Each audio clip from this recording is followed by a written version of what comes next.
हमारा टॉपिक था वो नेचर ऑफ डोगरा स्टेट। जैसे मैंने आपको पिछली बार कहा कि डोगरा स्टेट का नेचर जो है वो हम 3 हिस्सों में पढ़ सकते हैं।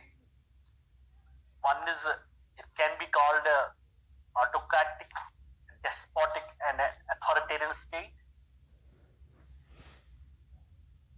और मैंने पिछली बार आपको बहुत सारे examples they the by which it can be placed in that category, being an authoritarian or autocratic state. फिर मैंने दूसरा आपको बोला था कि we can also categorize this state as a sectarian, a communal, and a religious based state.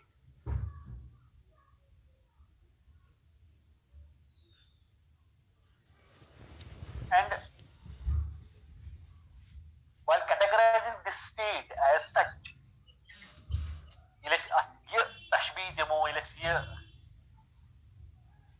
define state, तो कुछ चीजें हमें जस्टिफाई करनी है क्यों ऐसा हम कह सकते हैं। So what is sectarian state first of all? Sectarian state is a state which gives primacy to people of particular religion, to people of particular community, or which discriminates one community against the other.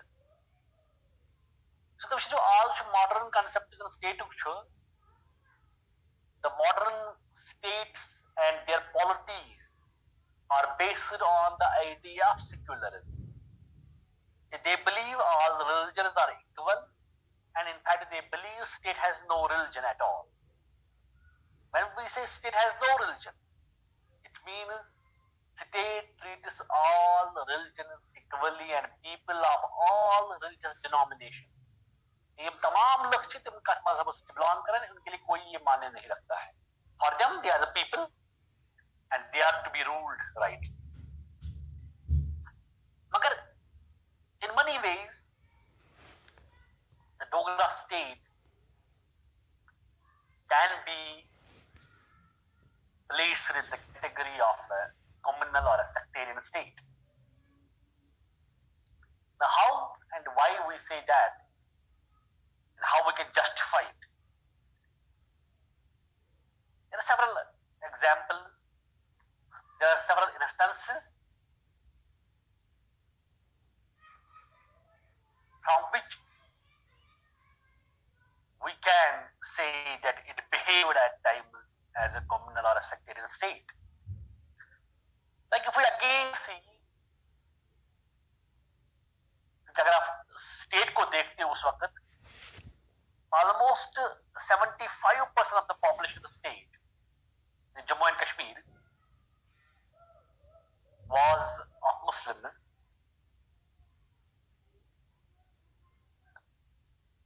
and was the majority.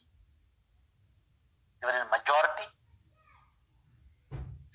but despite being in majority, their share in terms of jagirs and in terms of the state services were very minimal. Masware kam. Like Dr. Ilmislai, a foreigner, a medical missionary who came to Kashmir around 1871-72, he says, in Kashmir there were 45 jagir. Kashmir means 5 jagir. 1871-72. But out of those 45 jagir, 5 were held by Muslims. The rest of the 40 were held by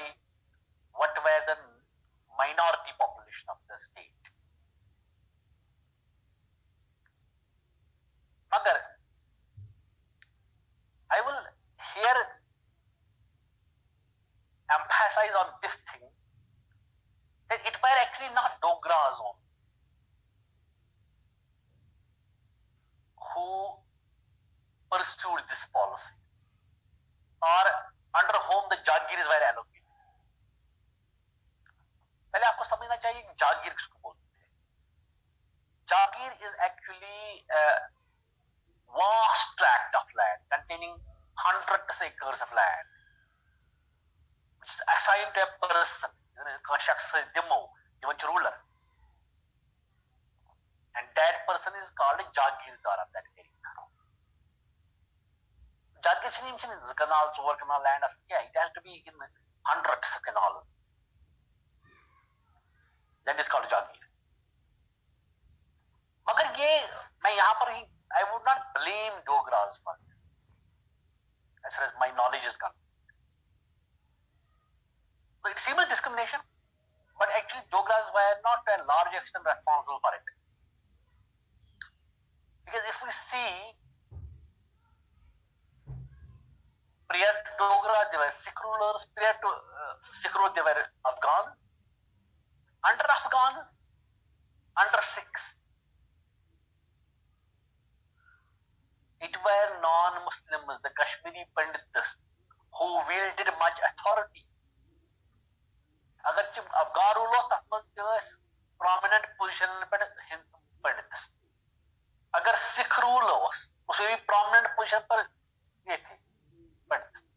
So maybe actually this Jagir, being in the custody of Pandits or Hindus, was actually the practice which was very earlier. That is why when Al-Maslai visited, he found that Jagir is actually in the possession of Muslims are very few, 5 only, out of 45.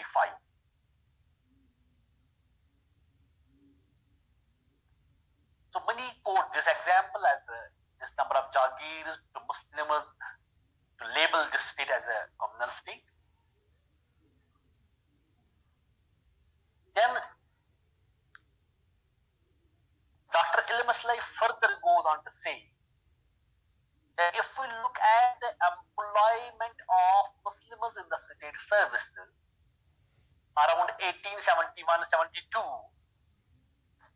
he gives us statistics that actually the Muslim population was around that time 3,27,000.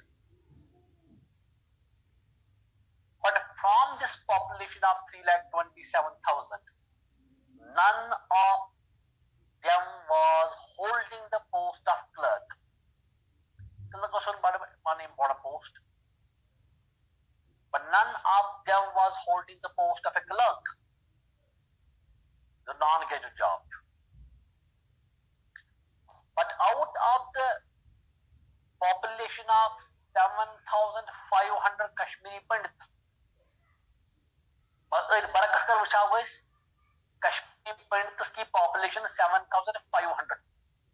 When we say Pandits, it belongs to actually here it is Pandits. So it means actually Kashmiri Pandits. The Kashmiri Hindus are called as Pandits. So out of the population of 7,500 Pandits, he says there were 5,725 clerks. They were out of 7,500 Kashmiri Pandits, he says actually there were 5,572. 5,572 कसता हुई शायद कश्मीरी पंडित जो शायद clerical post hold नहीं कर रहे. मगर doctor Al-Maslai जो figure देता है, स्टैटिस्टिक्स देता है, यहाँ पर मैं फिर से ये कहूंगा, I will settle, exonerate Dogras, यानी बगैर पेट एंड बरी थोड़ा कहूंगा, बरी इन द सेंस यानी मैं शायद ये ब्लेम नहीं करूंगा डोगरा रूल पर. They were so discriminatory because of the fact that around 1870s Muslims of the valley were not much learned.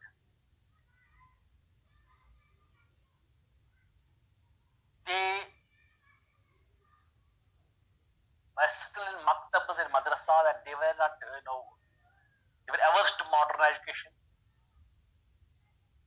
They were averse to this Western education. On the other ground, we see the Kashmiri Pandits. They actually had taken to modern education. They were well inclined towards the education system. They were learned. So maybe it is because of that reason we see more and more Pandits were taken into the service than the Muslims. Because Muslims were not much learned. And they had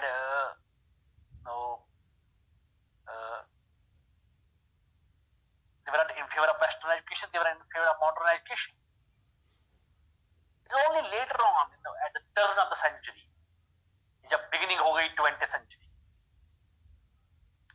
that we find Muslims now becoming inclined towards Western education or modern education, mostly because of the enlightened Muslims like Maulvi Ghulam Rasul Shah, who is often called as Sar Sayyid of Kashmir. Maulvi Ghulam Rasul Shah, who is called Sar Sayyid of Kashmir because he actually was a person who propagated modern education, who established a chain of schools in the name of what is called Unjuman in Nusratul Islam, and branch of.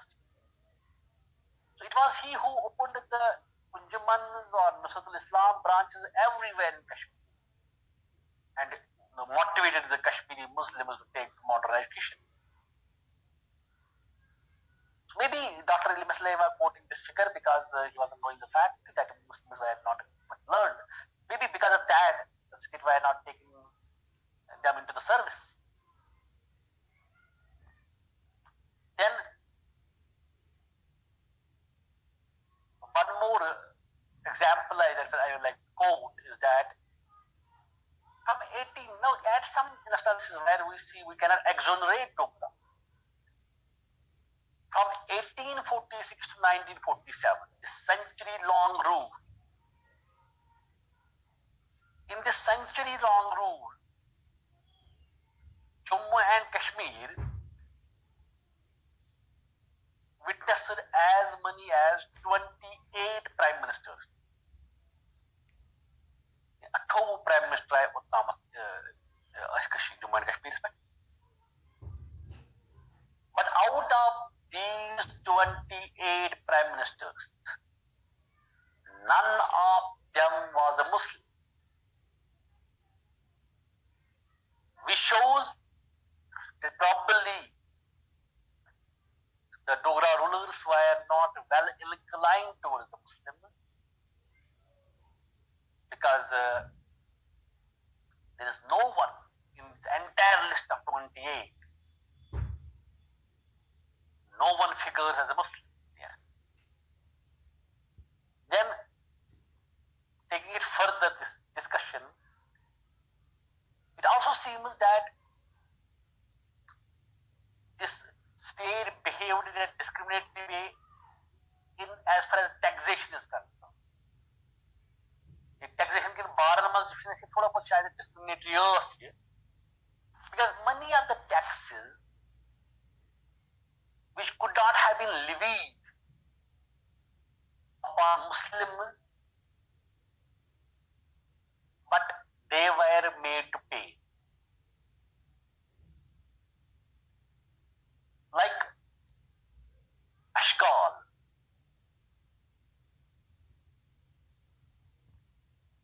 like Mandiri.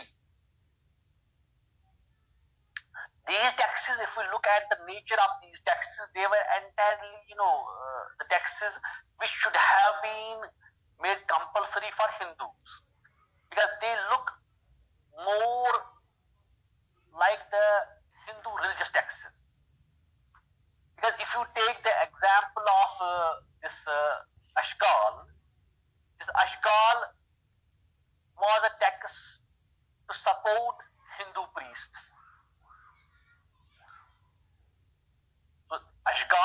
tax that is meant to support Hindu priests, but Muslims were also asked to pay it, to contribute to it. Similarly, Mandiri, it was a tax that was for the maintenance of the temples. And again, the Muslims had nothing to do with it. Similarly, one more tax that was imposed, but I don't say that Dogras actually were the inventors of this tax. The Dogras we implemented tax. No, it was way back, but it seems very discriminatory. It was Zarin Nikah. Zarin Nikah, meaning marriage tax, tax on marriage. It is believed that actually Zarin Nikah was imposed way back by Sultan of Kashmir under Muslim rule. But then it continued in Kashmir. And when Dogras took over, they continued this tax. Zarin Nikah.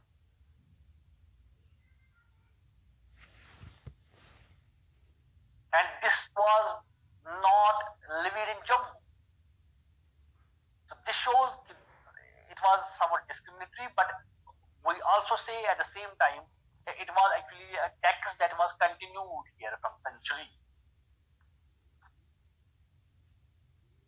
Then,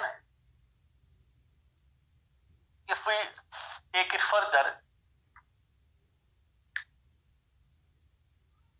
this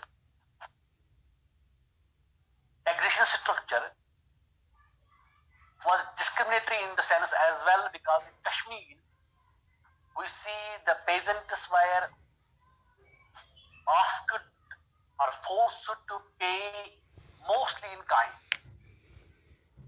because the government was in need of grains for storage so that they can supply them the artisans of Srinagar.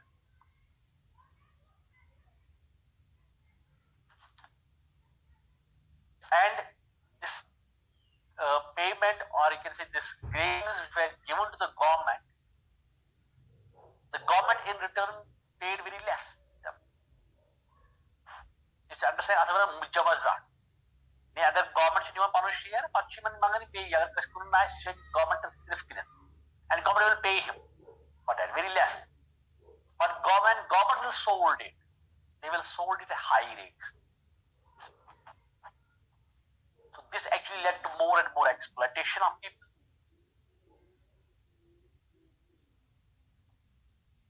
Similarly, we see even by 1930, the share of Muslims in the employment was very dismal, and mostly in the gazetted services.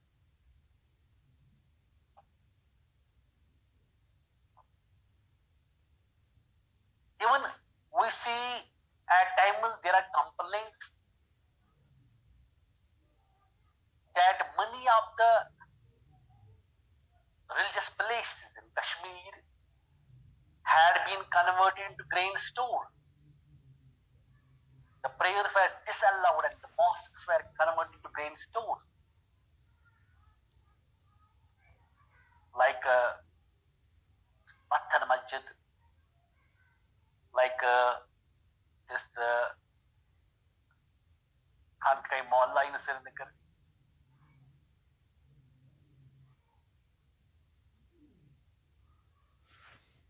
And many other places, or many other mosques.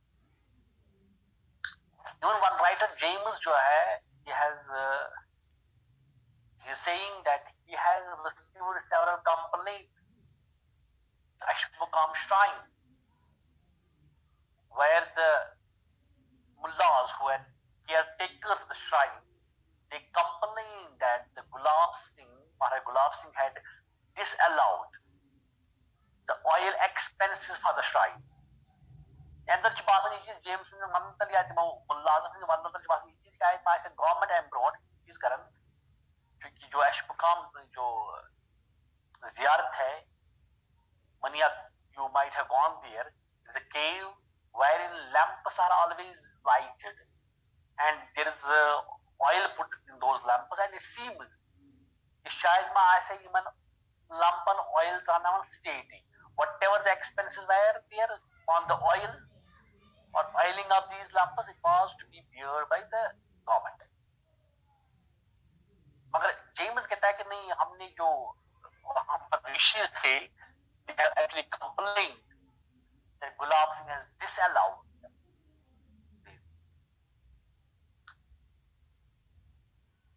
So from this account, जो भी मैंने examples दे दी, इससे लगता है it seems that actually Dogras behaved in a very sectarian and in a communal way. The Muslims felt discriminated, and it was because of this discrimination probably that the Muslims of Jammu and Kashmir around 1931-32, they raised a banner of revolt against the Dogras, and a movement was launched, headed by Sheikh Muhammad Abdullah, to overthrow this Dogra rule. But as I already said, Dogras cannot be blamed for being sectarian or just on money fantasy. Imam Zaid Nikah was not fatigued. मैंने ये भी कहा कि शायद इसलिए Muslims को service में कम representation थी because they were not learned. मैंने ये भी कहा कि शायद मुस्लिम्स को जागीर होते थे because the previous regimes had not bestowed minimized jagirs on Muslims. They had favored the Pandits and others. But at the same time, we cannot at the same time exonerate this state for not being nominal. At many times they come like I forgot one thing that during Ranbir Singh's rule, we see the cow slaughtering was banned. जो मैंने कल भी कहा था कि Ranbir panel code है, law code formulate किया गया रणबीर सिंह के दौर में, and that was called as Ranbir Penal Code. Under this Ranbir Penal Code, the cow slaughtering was banned, though the Muslims are allowed to do it. It was banned. Initially, death penalty was imposed on those who resorted to this practice. And later on, this death sentence was changed into a life imprisonment. And if anybody was found guilty of killing a cow, and he was to be imprisoned for life. So these are some of the discriminatory measures which they took. On that ground, we can categorize this state as a communal or a sectarian state. Now, I will throw it open for a discussion. If